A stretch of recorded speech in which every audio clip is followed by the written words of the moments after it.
Saudi আরবের জেদ্দায় অনুষ্ঠিত পঞ্চম রেড সি ফিল্ম ফেস্টিভ্যাল সেরা পুরস্কার জিতল রোহিঙ্গা ভাষার চলচ্চিত্র লস্ট ল্যান্ড।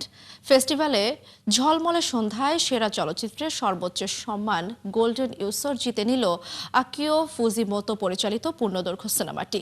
বিস্তারিত থাকছে প্রতিবেদনে।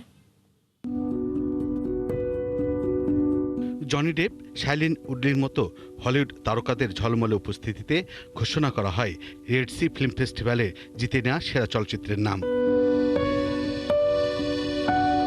অনুষ্ঠানের শুরুতে Anthony Hopkins, Idris Elba, Darren Aronofsky এবং সৌদি নির্মাতা আহমেদ কামালকে সম্মাননা জানানো হয়।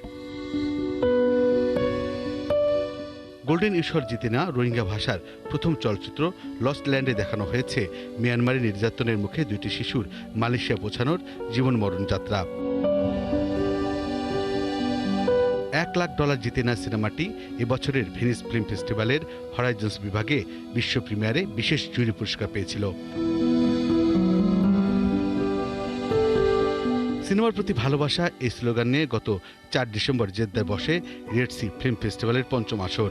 এবারের আসরে বিশ্বের 80টিরও বেশি দেশ থেকে মোট 111টি সিনেমা অংশ নিয়েছে।